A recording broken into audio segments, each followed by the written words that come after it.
Okay, vlog number 2. Na-inedit ko siya sa guys kasi parang ang likot-likot ko sa videos. In person, malikot din talaga ako. So, dapat kalmado lang tayo. So, for vlog number 2, first of all, mali pala yung nasabi ko dun sa introduction. So, ano siya? It's 100 million yen. Hindi siya 1 million. So, 100 million yen yung goal natin. So, bakit 100 million yen? Kasi may tinatawag silang okumancho dito sa Japan. So, para sa atin, para siya yung mga millionaire. Parang ganon. So, ang goal ko din is to be a oku trader. So, yon. Yun yung reason bakit siya 100 million yen. And gusto ko din taasan yung goal ko is para, alam mo yun, ma-enjoy natin yung process para ma-attain ko siya. At saka, sorry, meron akong actually, tag dito, goal na allotted money para sa retirement ko. Actually, kinocompute ko na siya. Pero hindi yun yung for topic natin for today. So, I want to talk about paano natin makukuha yung or paano natin ma-achieve yung 100 million yen. So, syempre, hindi natin makukuha yun basta-basta. So, ang naisip ko na ang plano ko, our main source nung pera is, number 1 is forex trading. Ito yung actually inaaral ko na siya ngayon. And meron na din akong mga nabasang books, meron na din akong community by God's grace na binigay sa akin.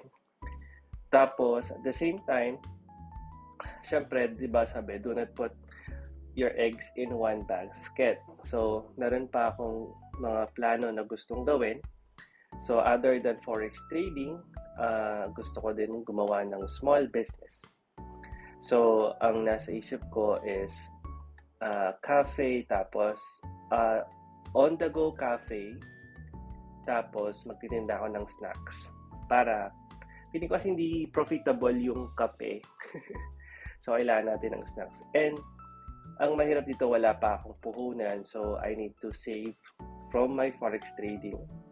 Tapos, doon ko siya, wala naman akong ganung pera or budget for that. So, kailangan talaga natin mag-umpisa sa maliit lang. So,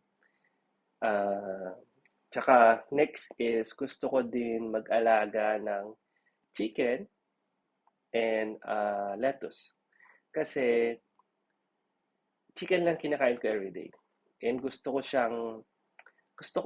ako yung mag-aalaga ng mga itlog or yung mga manok na kakainin ko.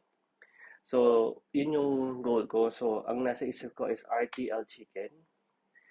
Pero hindi yung bultuhan. Gusto ko din mag-start ako ng 3 to 5. Tapos, sa lettuce naman, may nakita na akong Facebook group na taga San Fernando. I think kilala niyo yun yung na, na feature na siya sa plant habitat. So, yun yung mga plano ko para ma-achieve yung 100 million yen. And at the same time, gusto ko gusto kong ma-enjoy yung process kung anong mangyayari. So, ang bala ko dito sa channel natin is paano ko yung cafe, gano'n, yung snacks na ibebenta ko. Gusto ko siyang aralan na.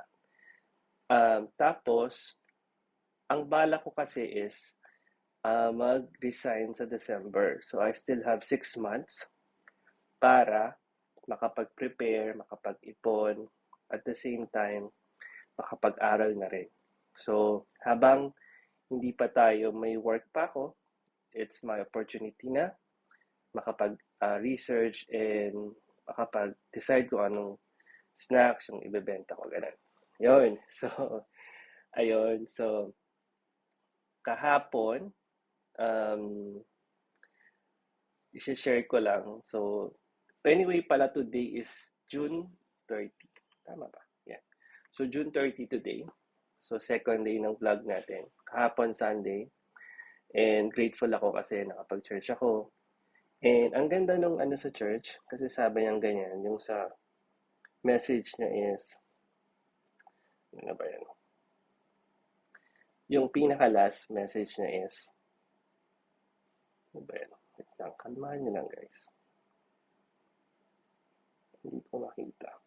Sabi niya, prepare yourself to do big things. Parang ganun yung sinabi niya.